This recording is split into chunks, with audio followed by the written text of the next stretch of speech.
Corals are photosynthesizing organisms that take in carbon dioxide and give off oxygen and nutrients that help host polyps.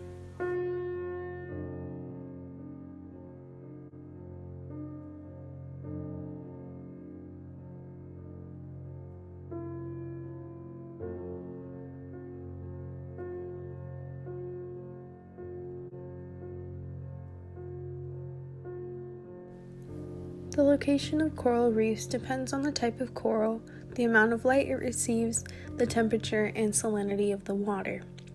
Fringing coral are more on the shore, while barrier coral are further along the shore, and atolls are located in lagoons.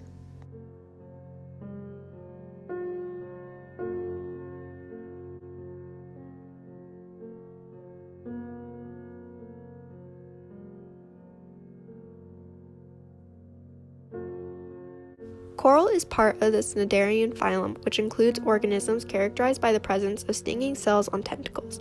They consist of polyp, which makes up the exterior soft body that encloses a hard shell made up of calcium carbonate skeleton.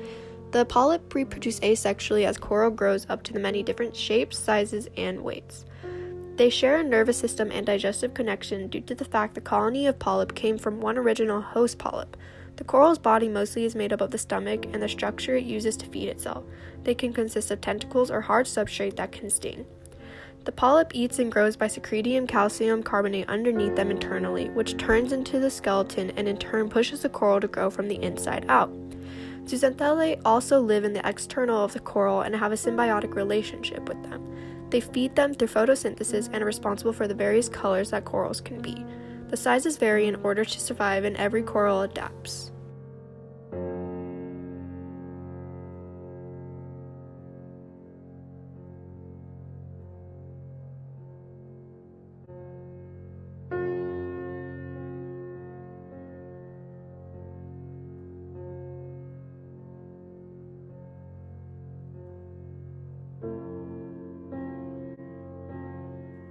Corals oftentimes have zooxanthellae among them, which are housed outside of the corals and produce organic matter through photosynthesis. They are a major aid for coral in order to grow, and they can even be an independent food and energy resource in healthy corals.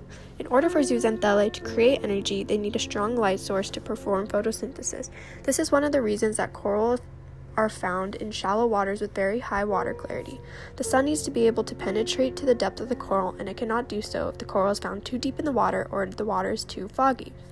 Some corals produce sheets of mucus to capture the zooxanthellae and detritus. In order to feed and get nutrients, some corals have mesenterial filaments and nematocysts that help sting prey or feed using extensions that have enzymes that are able to digest food outside of the body.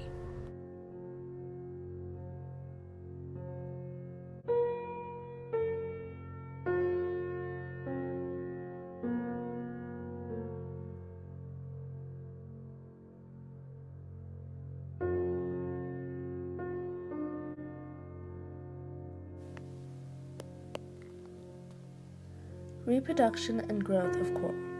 Coral can be both sexual and asexual. Sexual meaning it produces with another organism, or asexual, which means dividing the cells. Asexual reproduction allows a polyp to grow buds in forming a new reef. Sexual reproduction includes creating planula larvae that plant in new areas. They are carried by the ocean currents.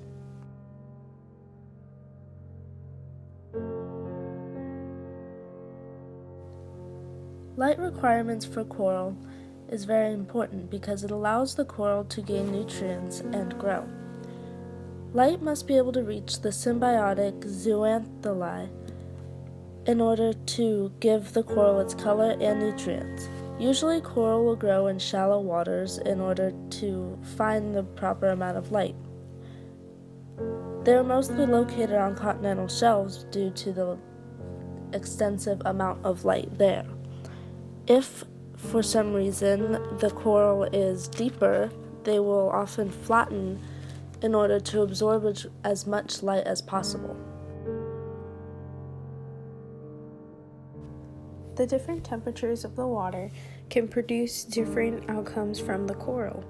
If it is 68 degrees Fahrenheit or above, the coral can reproduce. With a higher temp, there's a larger growth rate, although if it's 86 degrees Fahrenheit or above, it can cause stress of the coral.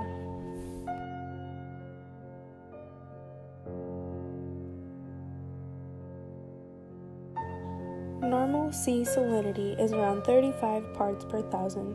Corals maintain a good health in that environment, although if the salinity is low, it can cause bleaching of the coral.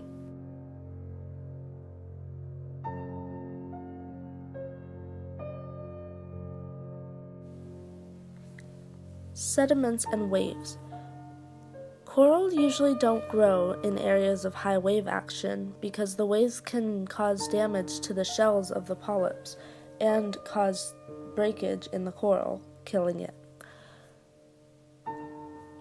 These waves also can result in suspended sediments. These sediments can settle and can cause damage to the polyps as well.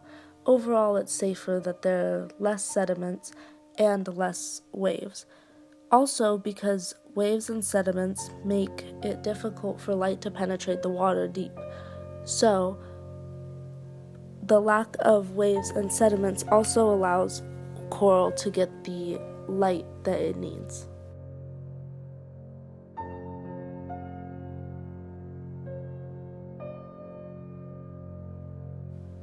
Low levels of pollution can kill a coral population, while high pollution can help the coral increase the amount of nutrients that it receives.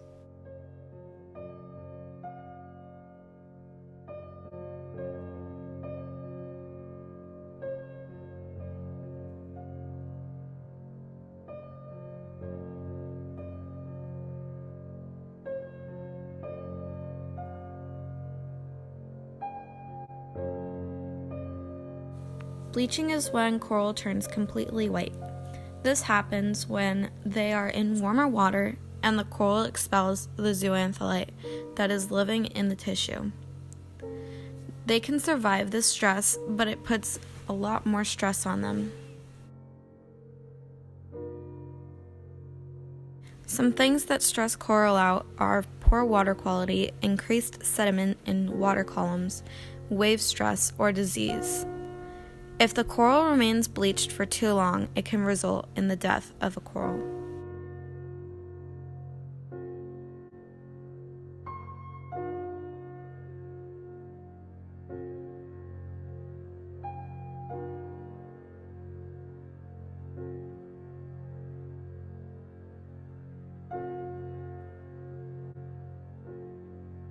Coral reefs house many organisms such as algae, other cnidarians, sponges, and many fishes. All these organisms, as well as the coral reef itself, are competing for the limited amount of resources. Resources can consist of light, space, and food, in which each organism needs to survive. The different types of corals have adapted in order to survive, and some corals have nematocysts, which sting potential prey and even other corals to cause stress. Additionally, some corals have mesenterial filaments that are used to feed in discrete digestive enzymes in order to feed outside of the body. However, not only are corals competing with other corals, but the other organisms living among the reefs are also competing with other organisms as well, and even sometimes with the coral. In order to deter predation, many organisms tactics and adaptations they use too. Some examples of this are when sponges and soft corals produce toxic or foul-tasting chemicals, which certain algae grow in encrust form and is hard to feed on, and even when certain species of fish and crustaceans feed in different areas and in different ways. All adaptations help species compete with other species in order to survive. The organisms among the coral reefs, as well as the different corals, all take part in competition for the limited resources in their environment. They are adapted in relation to how they harm or aid others in order to obtain access to light, space, and food. Coral has many requirements in order to maintain healthy and thrive in abundance. Without these factors, they can become stressed, and the reefs, as we know, will perish, along with the millions of organisms that live among the reefs. It is important for the coral to live in unpolluted water and have access to light and food. They also grow in many different ways, such as upright, downright, circular, and different shapes and sizes in order to survive and fit in the small areas of the coral reef.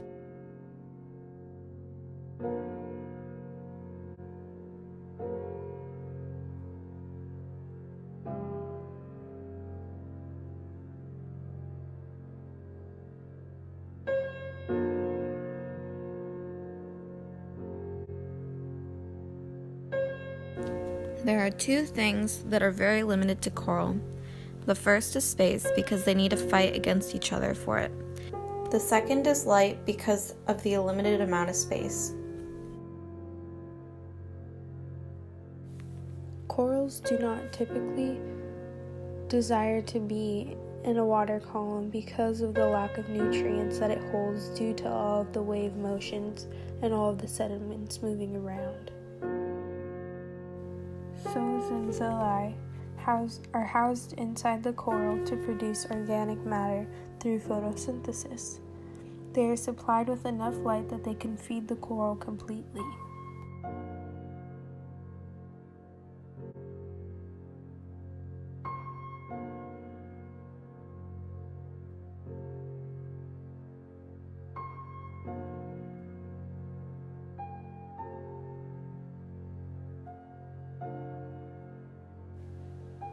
Hermatypic corals are reef builders. They normally contain the zooxanthellae, symbiotic photosynthetic dinoflagellants, restricted in distribution by water, temperature, and water quality. Ahermatypic corals do not build reefs, and they may not contain a zooxanthellae. They're not restricted by water temperature or water quality. The fringing reef is the simplest and most common form of reefs. These reefs develop near the shore in tropical waters and develop as narrow strips along the shore. The fringing reef completely encircles the island it has formed near. The reef slope contains living and dead corals, seagrass, soft corals, algae, and invertebrates. Just like fringing reefs, the barrier reefs also grow along the shore or maybe farther from the shore. They are different from fringing reefs by the presence of a deep lagoon between the shore and the reef. Waves often wash sediments onto the back reef slope or reef flat, which causes reduced coral growth in this area. Coral growth is normally the highest at the reef crest or just below the crest on the forereef slope. An atoll is a circular reef structure surrounding a central lagoon. Sand cays may be part of the atoll structure, width varies from less than 1 mile to over 20 miles. Atolls possess a reef flat, an inner and outer reef slope. The inner slope has a more gradual slope than the outer slope, and the lagoon normally has a depth of 200 feet or less.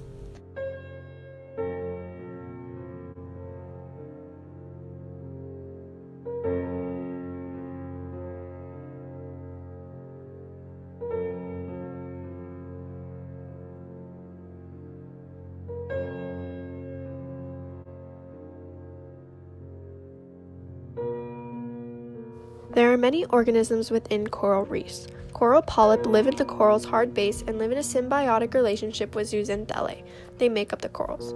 Zooxanthellae live in coral tissue and supply coral with nutrients through photosynthesis and are also responsible for the various colors coral can be. The pufferfish live in the coral reef, and the diet of the pufferfish includes mostly invertebrates and algae. Large specimens will even crack open and eat clams, mussels, and shellfish with their hard beaks. Poisonous puffers are believed to synthesize their deadly toxin from the bacteria in the animals they eat. Some species of pufferfish are considered vulnerable due to pollution, habitat loss, and overfishing, but most populations are considered stable. Sea sponges live on the coral reef face. They are primitive, sedentary animals that filter feed on tiny food particles carried in the water sweeping over them. Coral reef sponges commonly exhibit one of the 3 different body forms. Sponges compete fiercely with each other for space using physical and chemical warfare. Over millions of years of turf wars, sponges that evolved anti-sponge toxins like the microchiondae were often victorious over non-toxin varieties. Thus, most sponges living today produce potent toxins, which provide a secondary benefit of discouraging all but the most highly adapted predators, such as the sea slugs. The sea slug lives on the coral reef. It is a herbivore and feeds on plankton and decaying matter on the ocean floor. The sea slug is a great benefit to every marine environment where the sea slugs are. Sea slugs are often very exposed and are therefore popular prey for a wide variety of predatory animals in the ocean. Some sea slugs are able to protect themselves from danger by wrapping their tentacles around potential predators. Angelfish live in coral reefs. The limestone reef is full of holes, cracks, and crannies that hide tasty morsels such as sponges, shrimps, and polychaete worms. Coral polyps are also nutritious, but as they are concealed within their limestone refuge during the day, many fish find them difficult to reach. Nonetheless, certain fish specialize in these apparent well-protected food sources, including members of the butterfly fish and angelfish families.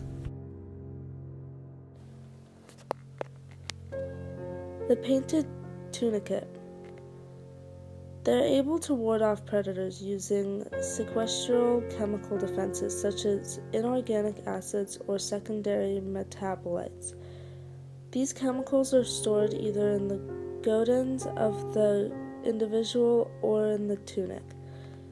The chemicals found in the gonads are then passed on to the larvae in the ascidian. The painted tunicate was found to have a higher acidity in its tunic, which helps to defend against grazers such as fish and crabs. White-tipped reef sharks feed nocturnally on a variety of animals, and they will hunt what they can find. They hunt in a pack, preying on sleeping fish. White-tipped reef sharks are known to go after prey deep within the reef, which causes them to tear their flesh or break coral. The common sea squirt. Sea squirts attach themselves to objects from a very young age. They are often sitting targets for hungry passers. Snails, crustaceans, and eels are the most common predators of the sea squirt, along with some species of larger fish.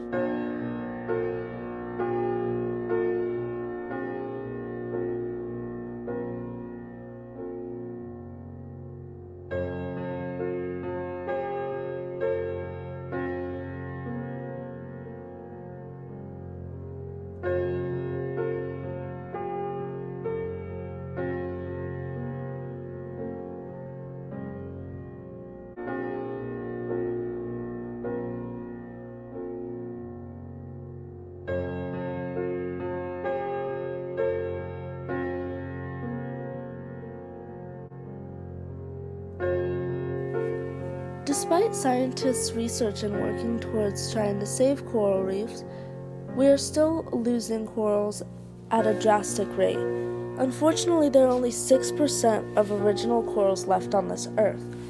And just recently, the Great Barrier Reef, one of the most known coral reefs in the world, actually was presumed dead. Just a few months ago, actually. These animals are being killed off by things like pollution and predators. Coral are actually plagued with limited resources such as space and light. Coral are actually known to kill each other over these resources. Many believe that the only way that we can help to sustain coral is to limit pollution and fishing in these areas. There are actually other ways you can also help. One way would be by protecting the parrotfish. Recently, researchers have been putting lots of money towards saving the parrotfish due to its help towards coral. Parrotfish actually eat dead coral and eat algae. They spend up to 90% of their time grazing and therefore are very effective. Eating dead coral and algae will help to reduce the sediments in the water. This fish are located, coral seems to thrive. So therefore there are a few ways that you're able to help coral and help sustain this natural resource.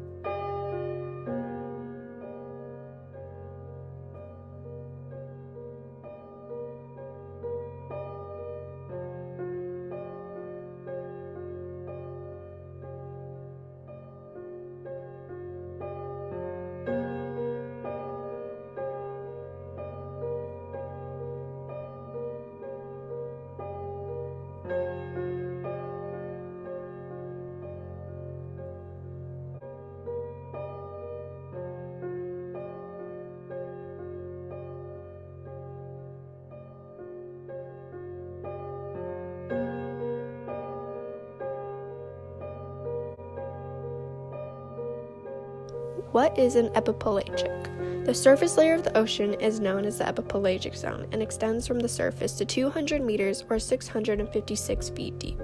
It is also known as a sunlight zone or euphotic zone because this is where most of the visible light exists. With the light comes heat, and with heat comes very wide range temperatures from 104 to 27 degrees Fahrenheit. In the zone, there is also enough light for photosynthesis to take place, so many plants and other photosynthetic organisms live in this zone and food is abundant. Some primary producers that live in this zone are free-floating algae of red algae, green algae, and brown algae, phytoplankton, and other plants and animals. Some animals that live in this zone include most ocean fish, including sharks and rays, jellyfish, sea turtles, seals, coral, and zooplankton. Some dwellers also live here, and the zone is defined in terms of light, not depth. Some of the animals in the zone have countershading, and when a predator looks down at the countershaded animal, it blends into the darker waters. The adaptation helps camouflage the organism, hiding it from predators, and allows it to sneak up on prey. Most sharks, for example, are countershaded.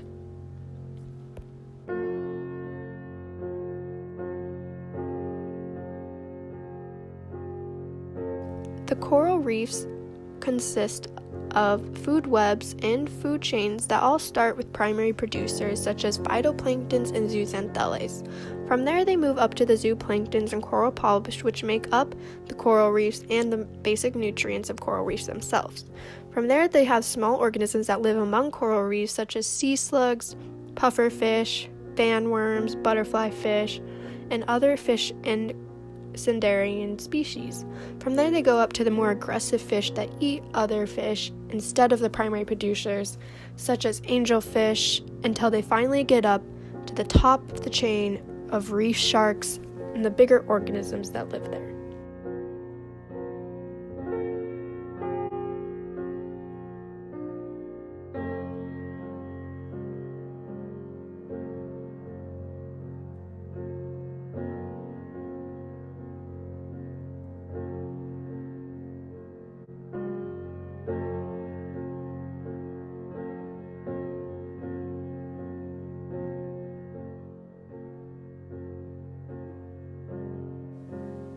Some unique characteristics found in corals is that they're made up of polyps covered in shells. These shells are made up of carbon calcium.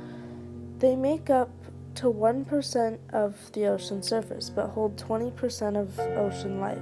They're considered the rainforest of the sea, and it takes millions of years to forge large reefs, such as the Great Barrier Reef. They originated about 400 million years ago.